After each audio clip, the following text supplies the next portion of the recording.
La géologie, ça va être un peu la pierre angulaire qui vient rassembler les différents savoirs. C'est plutôt de bon augure de pouvoir décomplexer l'accès au public à la géologie.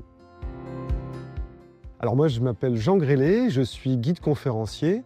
J'exerce principalement sur le territoire du Minervois au Caroux et également dans le pays d'Arrêt d'Histoire, du pays au Languedoc et vignoble. En tant que guide conférencier, ma sensibilité tendait plus vers l'histoire de l'art, l'architecture et les techniques du bâti, puisque j'ai une expérience professionnelle également dans le bâtiment.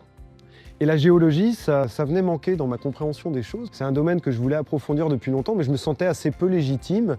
Ça me paraissait un morceau vraiment copieux, quelque chose que je ne pouvais pas forcément découvrir par moi-même. Et puis j'ai eu la chance, dans le cadre de la candidature du département de l'Hérault pour le Géoparc, de pouvoir être formé en tant que géomédiateur. Et donc ici, Roquebrun, une petite bourgade qui est entre les hauts cantons de l'Hérault et puis la plaine biterroise, qui a un patrimoine géologique réellement intéressant, qui a été mis en valeur au cours des siècles, à travers notamment le travail du marbre, puisqu'on a aussi dans nos montagnes, on a une richesse minière. La géologie, on ne peut pas la déconnecter non plus des ressources du sous-sol.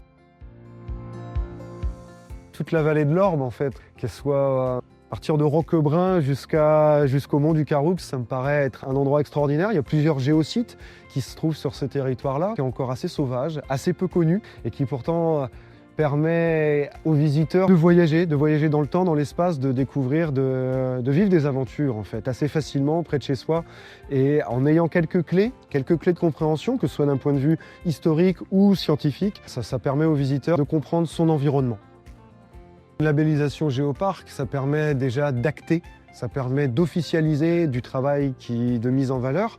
Ça permet également d'avoir une reconnaissance, une légitimité internationale, puisque l'UNESCO, depuis sa création, préserve, sauvegarde, met en valeur différents sites. Et de pouvoir être mis dans ce réseau international, c'est vraiment une chance pour ce territoire.